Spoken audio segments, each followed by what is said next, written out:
और बहुत तेज़ी से कदम बढ़ाने से कहीं ठोकर भी लग जाता है। शिक्षा विभाग को हर स्तर पर देखने का अधिकार है और राज्यपाल उन्हीं के लोग होते हैं जो केंद्र की सरकार जिनकी रहती है। बिहार सरकार शिक्षा विभाग के अपर मुख्य सचिव के पाठक के द्वारा बाबा साहेब भीमराव अंबेडकर विश्वविद्यालय मुजफ्फरपुर के वीसी और प्रो वीसी के वित्तीय अधिकार को लेकर आदेश जारी किया गया, तो उस आदेश पर राज्यपाल के प्रधान सचिव के द्वारा रोक लगा दी गई, जिसके बाद राजभवन और बिहार सरकार शिक्षा विभाग आमने सामने है। हमारे साथ अभी बिहार सरकार में सत्तारूढ़ दल आरजेडी के विधायक भाई वीरेंद्र हैं। विधायक जी, सवाल यह है कि आखिर अधिकार किसे है वीसी के ऊपर कार्रवाई करने का, राज्यपाल को या फिर शिक्षा विभाग को? शिक्षा विभाग को तो देखने का अधिकार है और कि कहाँ कहाँ वित्तीय अनियमितता हो रही है उस पर रोक लगाना शिक्षा विभाग का दायित्व बनता है। और जहाँ तक राजभवन और बिहार सरकार में यहाँ टकराव की बात नहीं है।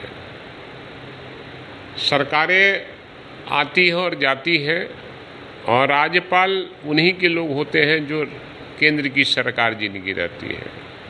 और राज्य की सरकार अगर दूसरे हैं तो टकराव, उसको लोग बोलते हैं कि टकराव हुआ। नियम में हर आदमी को शिक्षा विभाग को हर स्तर पर देखने का अधिकार है, लेकिन इसमें यहाँ टकराव की बात नहीं है। वित्तीय अनियमितता कहीं होती है तो राज्य सरकार के शिक्षा विभाग निश्चित उस पर अंकुश डालने का काम करेगी। अब राज्यपाल महामहिम राज्यपाल महोदय के यहाँ से कुछ हुआ है तो उसको देखा जा रहा है। जिस तरह के पाठक लगातार शिक्षा विभाग में फरमान जारी करते हैं, लगातार अलग अलग जगह जाते हैं, मुआयना करते हैं, लेकिन विश्वविद्यालय के ऊपर कार्रवाई करना कहीं ना कहीं एक सवाल खड़ा हो रहा है। जिस प्रकार राजभवन से आदेश जारी किया गया कि इस तरह के आदेश से आपको बचना होगा, सरकार इस तरह का आदेश नहीं जारी कर सकती है, राजभवन से साफ तौर पर यह नोटिस दिया गया है। देखिए कि क्या नोटिस है नहीं नोटिस है इसको मैंने देखा नहीं है, लेकिन शिक्षा विभाग सभी स्तर के ऊंच का मैंने क्या कहते हैं, हायर एजुकेशन को भी देखना है और लोअर एजुकेशन को देखना है। सब एजुकेशन को एजुकेशन विभाग देखती है। तो अगर देखती है तो कहाँ पर अधिकार को वो अपना ये करते हैं उसको देख रही है, सरकार भी देख रही है। आपने कहा कि राज्यपाल वही होते हैं जिसकी केंद्र में सरकार होती है, निश्चित रूप। तो कहीं ना कहीं महागठबंधन सरकार में शिक्षा विभाग के थ्रू जो काम किया जा रहा है उस पर केंद्र सरकार अंकुश लगाना चाह रही है। देखिए, केंद्र सरकार अंकुश लगाए या नहीं लगाए उसको लगाने का अधिकार नहीं है केंद्र सरकार को, लेकिन शिक्षा विभाग में निरंतर सुधार हो रहा है, लेकिन बहुत ज़्यादा तेज नहीं चलना चाहिए। ठोकर लगने की भी संभावना होती है। संभल कर शिक्षा विभाग के जो कमियां हैं उसको दूर करते हुए आगे बढ़ना चाहिए और बहुत तेज़ी से कदम बढ़ाने से कहीं ठोकर भी लग जाता है। इसलिए सुधार तो हो रहे हैं। हमने देखा है 15 अगस्त के अवसर पर, चाहे ऐसे भी विद्यालयों में मैं जाया करता हूं, तो पहले से विद्यार्थियों की भी संख्या बढ़ी है और शिक्षक लोग भी काफ़ी सहमे और डरे हुए हैं कि हम पर अब कार्रवाई हो जाएगी। तो ये तो डर है ही बनी है और डर रहना भी चाहिए। जो पहले का शिष्य और गुरु का प्रेम था वो ख़त्म होता जा रहा है, उस प्रेम को बढ़ाना होगा। और अब शिक्षा विभाग जो टीचर हैं, विद्यार्थी हैं, दोनों का संबंध मधुर होना चाहिए।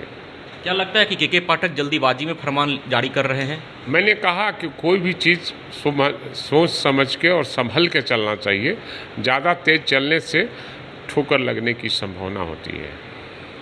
तो निश्चित तौर पर जिस प्रकार के पाठक के द्वारा बाबा साहेब भीमराव अंबेडकर विश्वविद्यालय मुजफ्फरपुर के वीसी और प्रो वीसी के वित्तीय अधिकार को लेकर आदेश जारी किया गया और उस आदेश को राज्यपाल के प्रधान सचिव के द्वारा खारिज कर दिया गया, तो अटकलें तेज हो गई कि राजभवन और शिक्षा विभाग आमने सामने है। लेकिन बिहार सरकार में सत्तारूढ़ दल आरजेडी का साफ तौर पे कहना है कि इसमें कोई आमने सामने की बात नहीं है, क्योंकि राज्यपाल वही होते हैं जिसकी केंद्र में सरकार होती है। बहरहाल के पाठक काम अच्छा कर रहे हैं, लेकिन ज़्यादा तेज नहीं चलना चाहिए, ठोकर भी लग सकती है। विश्वजीत आनंद, फर्स्ट बिहार, पटना। ये लो मुंह मीठा करो, आज मैंने अपना जॉब छोड़ दिया, अब हम पूर्णिया वापस जाएंगे। जॉब छोड़ दिया है? मतलब ये घर कैसे चलेगा? हम करेंगे क्या? और माँ बाबूजी क्या बोलेंगे? इसलिए मैं एक और मिठाई का डब्बा लाया। अपने बिजनेस के लिए लोन अप्रूव हो गया। अरे लोन अप्रूव हो गया वो तो ठीक है, लेकिन पूर्णिया में हम रहेंगे कहाँ? अपना घर भी तो नहीं है वहाँ। इसलिए तो एक और मिठाई का डब्बा अलग से लाया हूं। हमने पूर्णिया में घर ले लिया है, पूर्णिया के ई होम्स पैनोरमा में। पूर्णिया में पैनोरमा ग्रुप लेकर आए हैं ई होम्स पैनोरमा। बड़ा घर, आलीशान जिंदगी और अत्याधुनिक सुविधाओं के संग। अरे अरे, अब क्यों मुंह मीठा करवा रही हो? क्योंकि हम घर वापसी जो कर रहे हैं। घर वापसी की खुशी पूर्णिया में ई होम्स पैनोरमा के संग। E homes panorama, luxurious lifestyle redefined.